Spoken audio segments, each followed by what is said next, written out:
우리가 이 세상을 살다 보면 원하지 않아도 좋지 않은 일들이 얼마든지 우리에게 찾아올 수가 있습니다. 여기서 저는 여러분들에게 질문하고 싶습니다.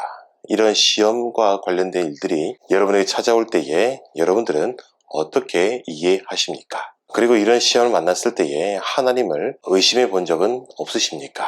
하나님께서 살아계신다면 이런 일들이 어떻게 일어날 수 있을까? 하나님께서 도대체 왜 날 이렇게 괴롭게 하시는가? 하나님께서 날 과연 사랑하시기는 하시는 것일까?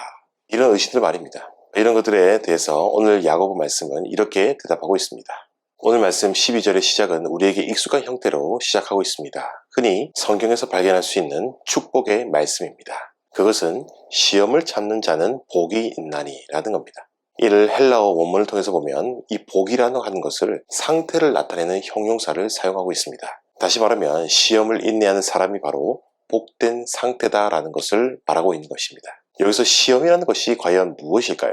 여기서 시험이라는 것은 이런 뜻입니다. 예수 그리스도를 향한 우리의 믿음의 상태를 위협하는 인생의 모든 어려움들을 다 말합니다. 예를 들어 육체의 병이 될 수 있고 경제적인 어려움이 될 수도 있고요. 사랑하는 사람과의 이별을 말할 수도 있습니다. 하지만 어떤 시험이든지 잘 인내하고 극복하면 그 자체가 복되다라고 말씀합니다. 왜냐하면 그 사람들에게는 분명한 상급이 기다리고 있기 때문입니다. 그 상급은 생명의 면류관을 얻는 것입니다. 여기서 면류관이란 고대 운동 경기에서 승자에게 주는 월계관을 뜻하는 것입니다. 여기서 야고보는 왜 이런 시험과 면류관을 말하는 것일까요? 왜냐하면 이 야고보서의 목적 가운데는 신자들에게 다양하게 찾아오는 시험거리들을 신실하게 견디라고 신자들을 격려하는 것에 있기 때문입니다. 그렇게 참고 기다리면 반드시 그들에게 하늘의 큰 보상이 기다리고 있음을 분명히 말씀합니다. 바로 그것이 생명의 면류관입니다. 그리고 이런 보상에 대한 기대는 우리가 세상의 환난과 유혹을 만났을 때에 우리의 영적인 성숙을 유지하고 성장하는 데 분명히 도움이 되는 것입니다. 그러나 이런 시험에는 우리가 생각하는 환난이나 인생의 어려움들만을 말하는 것은 아닙니다. 어떤 면에서는 이것들은 우리의 영적인 성숙을 위한 시험으로도 볼 수 있습니다.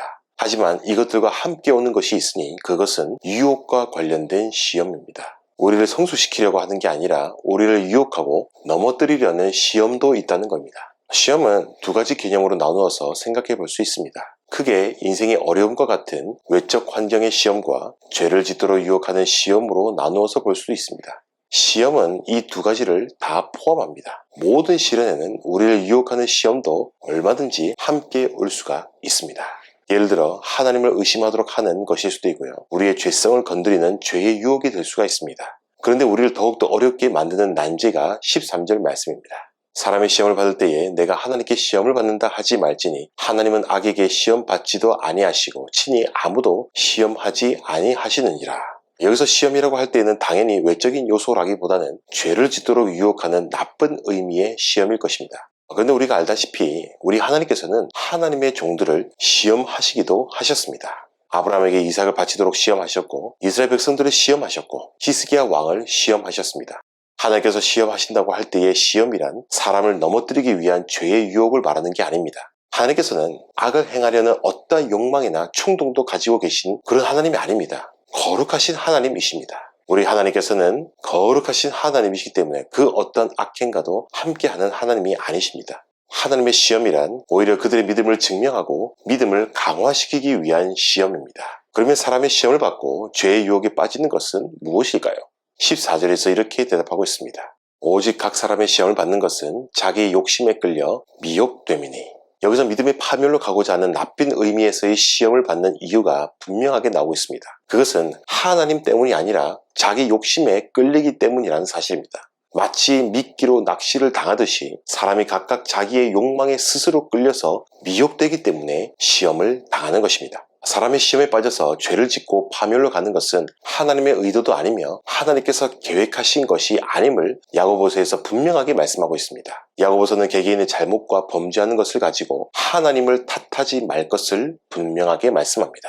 개개인의 잘못과 범죄는 하나님 때문도 아니며 심지어 마귀 때문도 아니고요. 오직 개개인에게 책임이 있음을 야고보서는 분명하게 말씀하고 있습니다. 자신이 강렬하게 원해서 욕망을 선택한 것을 두고 다른 사람을 탓하려고 하지 말라고 냉정하게 말씀하고 있습니다. 맞습니다. 개개인이 하나님 앞에서 범죄하고 타락하는 것은 개인의 선택이기 때문에 자신이 스스로 책임을 지고 하나님 앞에서 합당한 처벌과 정죄를 받아야 합니다. 이런 면에서 우리가 풀어볼 숙제가 있습니다. 여호와 하나님께서는 창세전에 어떤 부류는 미리 예정하셔서 구원받도록 하셨습니다. 하지만 어떤 부류는 마귀들과 함께 죄악에 빠져 지옥에 가도록 내버려 두시기로 작정하셨습니다. 바로 선택과 유기라는 것이 나옵니다. 이것이 칼빈주의에서 말하는 예정론입니다. 그러면 의문이 드는 것이 있습니다. 하나님께 선택받지 못한 유기자들이 불쌍하고 억울하지 않냐라는 겁니다. 어쩌면 하나님께서 유기하시기로 작정하셨기 때문에 그들이 범죄하고 타락하는 것이 아니냐라는 겁니다. 여기에 야고보서는 분명하게 대답하고 있습니다. 그들이 범죄하고 타락하는 것은 하나님 때문이 아니라 각각 자신의 욕망에 이끌려 스스로 미혹되었다라는 사실입니다. 그들 스스로 그 길을 가기로 선택하였고 기뻐하였기 때문에 범죄하고 타락한 것입니다. 그래서 유기자들이 범죄하고 타락하는 것은 자신들이 원하여 선택한 것이지 하나님께 그것을 물을 수가 없다라는 겁니다. 한 가지 예를 들어보겠습니다. 예수님을 팔아 넘겼던 가룟 유다를 한번 생각해 봤으면 좋겠습니다. 가룟 유다는 착한 사람일까요? 나쁜 사람일까요? 다시 말하면 가룟 유다는 잘했을까요? 못했을까요? 어떤 면에서 가룟 유다는 착한 일을 한 것 같습니다. 비록 자신이 모시던 예수님을 팔아 넘겨 배신하였지만요. 사실 그렇게 했기 때문에 예수님께서 십자가에 못 박혀 죽으셔서 많은 사람들에게 구원의 길이 활짝 열리지 않았느냐라는 겁니다. 그런 면에서 착한 사람이라고 볼 수 있지 않느냐라는 겁니다. 이렇게 생각하면 오히려 가룟 유다는 잘한 것일까요? 그러나 야고보서에서는 분명하게 대답하고 있습니다. 각 사람의 시험을 받는 것은 자기의 욕심에 이끌려 미혹된 것입니다. 사실 예수님 당시에 예수님을 죽이고 싶어하는 후보자들은 얼마든지 많이 있었습니다. 서기관과 바리새인 등등 참 많이 있었습니다. 가룟 유다가 예수님을 팔아 십자가에 못 박혀야 한 것은 잘한 것이 아니라 그저 개인의 욕심에 눈이 멀어서 스스로 그 길을 좋다고 선택해서 타락한 것입니다. 선생님을 파는 것은 그의 명백한 잘못이며 그의 죄는 개인의 책임입니다. 야고보는 오늘 이 말씀에서 죄에 대한 개인의 책임을 아주 강조하고 있으며 시험의 원인이 오히려 사람 자기 자신에게 있음을, 자기의 욕심의 뿌리를 두고 있음을 강조하고 있습니다. 그리고 이 욕심은 성장하기를 원하는데 욕심이 잉태하여 죄를 낳게 되고요. 이 죄가 결국 성장하여서 최후의 멸망인 사망을 낳게 됩니다. 그러므로 우리 모두는 잠시 잠깐뿐인 이 세상 것들에 대한 탐심과 죄의 유혹에 속지 말고 단호하게 물리쳐야 할 의무가 있습니다. 반면에 야고보서는 하나님에 대해서 다시 말씀합니다. 우리 하나님께서는 범죄자들로 시험을 주고 죄를 짓게 하는 분이 아니라 오히려 빛의 아버지시며 회전하는 그림자도 없으신 불변하신 하나님이심을 말씀합니다.